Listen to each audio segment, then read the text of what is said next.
જય માતાજી મિત્રો, હર હર મહાદેવ. સ્વાગત છે તમારું ગુજરાતી ઇન્વેસ્ટર ચેનલની અંદર. વિતેલા 2 સપ્તાહ કરતાં ઘણું સારું એવું જતું આ સપ્તાહ કે સોમવારના દિવસે સારી એવી રિકવરી અને આજના દિવસે પણ સારું એવું માર્કેટ કે જે 23,600 ઉપર સુધી આપણું નિફ્ટી 50 ઇન્ડેક્સ કામ કરતું જોવા મળ્યું. શું કારણ હોઈ શકે? કારણ કે શુક્ર શનિ રવિના રજાઓની દરમિયાન આપણને એવું લાગતું હતું કે આ સપ્તાહની અંદર માર્કેટ ઘણું એવું નીચું આવશે. જ્યારે માર્કેટ ઘણું એવું ઓવરસોલ્ડ, ઘણું એવું નીચે આવેલું હોય ત્યારથી એક સેન્ટિમેન્ટની અંદર એક માહોલ એવો અલગથી જોવા મળે કે તેજીનો માહોલ પણ બની જાય. પણ ગઈકાલની તેજી એક ઓવરસોલ્ડ માર્કેટને હિસાબે ગણાવી શકીએ તો પણ આજના દિવસે એટલે મંગળવારે શા માટે એક તેજીનું કારણ પણ બની રહ્યું?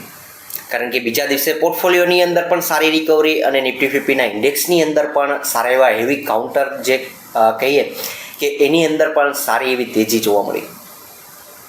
તો આજના દિવસની વાત કરીએ તો મેઇન વસ્તુ આપણે ખાસ ચેક કરી ક્રૂડ ઓઇલ. જે ક્રૂડ ઓઇલની અંદર ભાવ છે આપણને 103ની આસપાસ જોવા મળી રહ્યો છે, જે હાલની દ્રષ્ટિએ 100 ઉપર જ કામ કરી રહ્યો છે. તો ઓલરેડી આપણે એક વસ્તુ તો ધ્યાને દોરી શકીએ કે હજુ યુદ્ધની અંદર કોઈ પણ એવો સેટલમેન્ટ કે કોઈ સમસ્યાઓનો હલ થયો હોય, થોડો એવો નિરાકરણ આપણને મળ્યું હોય એવું લાગી નથી રહ્યું. પણ તેમ છતાં આપણા માર્કેટ શા માટે એટલા બધા પોઝિટિવ જોવા મળી રહ્યા છે કે એટલી રિકવરી શા માટે? તો એક બીજું એક કારણ દર્શાવી શકીએ કે જે ગઈકાલે સોમવારે માર્કેટ ક્લોઝ થયા પછી યુએસ ટ્રેઝરી સેક્રેટરી છે કે જેમનું નામ છે સ્કોટ બેસેન્ટ, કે જેમનો એક રિપોર્ટ જોવા મળ્યો કે આ રિપોર્ટ જે ક્રૂડ ઓઇલને લઈને ખાસ એવો હતો કે જેના થકી એક પોઝિટિવિટીનો માહોલ પણ જોવા મળ્યો. 2 દિવસ પહેલાં એક ન્યૂઝ પણ, આજના દિવસે પણ એક ન્યૂઝ આપણે જોયા હશે કે એલપીજી અને ક્રૂડ ઓઇલના 3 જહાજ પણ આપણને મળ્યા છે કે જેને લીધે એક રાહત પણ આપણને મળી છે કે એક સેન્ટિમેન્ટ તો સુધારેલું છે. પણ એ સિવાયની બીજી વસ્તુ કે જે સ્કોટ બેસેન્ટનો આ એક રિપોર્ટ કે જે આપણે તમને સ્ક્રીન ઉપર જોવા મળતા હશે એમના દ્વારા, કે જે ગઈકાલે માર્કેટની અંદર એમના કહેવા મુજબ કે જે કરોડોની સંખ્યાની અંદર બેરલ હજુ પુરવઠો જે ક્રૂડ ઓઇલનો છે એ જોવા મળી રહ્યો છે. બીજી વસ્તુ એક પોઝિટિવ એને લાગી કે જે અમેરિકા અને ઇઝરાયલને બાદ કરતા તમામ દેશો માટે હોર્મોઝથી જે પરિવહન છે એ ખુલ્લું મુકાયેલું છે કે આ એક વસ્તુ રાહતની વસ્તુ પણ ગણાવી શકે. બીજું કે એને એવું પણ લાગી રહ્યું છે કે કિંમતોની અંદર કે ભાવની અંદર પણ ક્રૂડ ઓઇલનો ભાવ $80 સુધી પણ આવી શકે એમ છે. એના માટે ઘણી એવું માહોલ પોઝિટિવ થયા પછી યુદ્ધનો પછી આ ભાવ જોવા મળી શકે એવું આપણે ધારણા કરી શકીએ. આ એક રિપોર્ટ પણ સારો એવો પોઝિટિવ જોવા મળ્યો. આ સિવાય ઘણા એવા માર્કેટ આપણા ડાઉન થયેલા હતા કે જે એક સ્થિરતાવાળું માર્કેટ કે જે બહુ નેગેટિવ ન્યૂઝ ના જોવા મળે તો એવા સમયે તેજીનો માહોલ બનવો એ વ્યાજબી છે. એટલે આજના દિવસે પણ સારી એવી તેજી આપણે માર્કેટની અંદર જોઈ. અલગ અલગ સેક્ટર વાઇઝ તેજીનો માહોલ જોવા મળ્યો. પણ એક રિપોર્ટ ઉપર ખાસ એવું આ વિડીયો થ્રુ ધ્યાને દોરવું મિત્રો, તો ઇલેક્ટ્રોનિક મેન્યુફેક્ચરિંગ સેક્ટર કે EMS સેક્ટર કે જેની ઉપર JP મોર્ગનનો એક રિપોર્ટ જોવા મળ્યો કે જેને આ રિપોર્ટ થ્રુ એવું લાગી રહ્યું છે કે આ ક્ષેત્રની કંપનીઓની અંદર સારો એવો ગ્રોથ જોવા મળશે કે એમને એના રેવન્યુ ઉપર ખાસી એવી 20%ના CAGRથી ગ્રોથ થતો જોવા મળશે. અલગ અલગ કંપનીઓ ઉપર એમને ભાવની અંદર પણ વધારો કરી અને રિપોર્ટ રજૂ કરેલો છે. તો એની અંદર એના કયા કારણ છે કે એમને જે પણ કંપનીઓ ભારતની PCB બનાવતી કંપનીઓ છે, એટલે કે PCB સર્કિટ બોર્ડ જે મેન્યુફેક્ચરિંગ આપણે ઇન્ડિયાની અંદર જે કંપનીઓ કરી રહી છે કે એના પાર્ટ્સ છે એ પોતે જાતે બનાવી રહ્યા છે, એ ઘણી એવી સારી બાબત છે. આ સિવાય ગવર્મેન્ટ દ્વારા એમને સારો એવો સપોર્ટ મળી રહ્યો છે કે જે 44,000 કરોડની PLI સ્કીમ થ્રુ એને સારો એવો સપોર્ટ મળી રહ્યો છે. બીજી વસ્તુ એમને લાગે કે ડિક્સોન સિવાય કે જે બાકીની જે કંપનીઓ છે કે જેને 2026થી 28 સુધીમાં એનો 20%ના CAGR 20%નો રેવન્યુ ગ્રોથ પણ જોવા મળી શકે.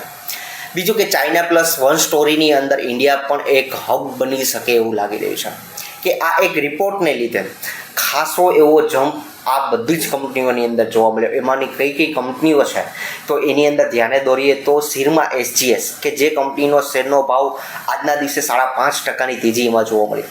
768ની આસપાસ આ શેરનો ભાવ ક્લોઝ થતો જોવા મળ્યો છે. 40 રૂપિયાની તેજી જોવા મળી છે કે આ શેરની અંદર એમનો ટાર્ગેટ 1050 આપેલો છે. બીજી અંબર એન્ટરપ્રાઇઝ સારી એવી તેજી 2.5%ની તેજી એમાં પણ જોવા મળી. 9000 સુધીનો આ અંબર એન્ટરપ્રાઇઝના એમને શેરનો ટાર્ગેટ વધારેલો છે. આ સિવાય ડિક્સોનની અંદર એને 13,000નો ટાર્ગેટ આપેલો છે. કેન્સ ટેકનોલોજી સારી એવી 2.5% જેટલી અંદાજિત તેજી જોવા મળી કે એની અંદર 6,000 સુધીનો ટાર્ગેટ એમને દેખાઈ રહ્યો છે. 60ની અંદર 400 રૂપિયાનો ટાર્ગેટ. એવલોન ટેકનોલોજી જે આ ક્ષેત્રની અંદર તમામ ક્ષેત્રની અંદર કામ કરી રહી છે. મેન્યુફેક્ચરિંગ પીસીબીએની વાત કરીએ, મધરબોર્ડની સ્પેશિયાલિટી વાત કરીએ, આ ક્ષેત્રની અંદર એવલોન ટેકનોલોજીનું સારું એવું પણ કામ છે. એને પણ એમાં 1,000 સુધીનો ટાર્ગેટ આપેલો છે. આ રિપોર્ટની ઉપર સારું એવું ખાસું ધ્યાન એટલા માટે હું દોરું છું મિત્ર કે ઈએમએક્સ ક્ષેત્ર, ઇલેક્ટ્રોનિક મેન્યુફેક્ચરિંગ આવનારા સમયની અંદર ટેકનોલોજીની સારો એવો બહોળો ઉપયોગ થવાનો છે. મોબાઈલથી લઈ ઘરની અંદર તમામ ઇલેક્ટ્રોનિક ગેજેટની કોઈ પણ વસ્તુઓ છે એની અંદર પીસીબીની જરૂર પડે છે. આ પીસીબી મેન્યુફેક્ચરિંગ કરતી કંપની એક મોટી કંપની બનતી હોય એમાંની એક લાગી રહી હોય તો સિરમા એસજીએસ કે જેમનો ખાસી એવો ધ્યાન જેપી મોર્ગનનો આ રિપોર્ટની અંદર સિરમા એસજીએસ ઉપર આપેલો છે કે જે કંપનીના શેરની ઉપર વિગતવાર થોડી એવી વાત કરું મિત્રો તો આ શેર 52 વીકનો હાઈ 900 સુધી ગયેલો છે અને આ વર્ષની અંદર નબળા વર્ષની અંદર આ કંપનીનું પરફોર્મન્સ રિઝલ્ટને લઈ અને ઓલ ઓવર શેરના ભાવની અંદર પણ સારું એમ જોવા મળ્યું છે. આ સિવાય બીજી વસ્તુ વાત કરીએ તો આ કંપની ક્યાં પ્રોડક્શન કરી રહી છે તો રેડિયો ફ્રીક્વન્સી આઈડેન્ટિફાય, આ સિવાય ઇલેક્ટ્રોનિક મેગ્નેટિક કહીએ, મધરબોર્ડ પ્રોડક્શન છે જે એની અંદર પણ પોતે પ્રોડક્શન કરી રહી છે, મેમરી પ્રોડક્શન કરી રહી છે.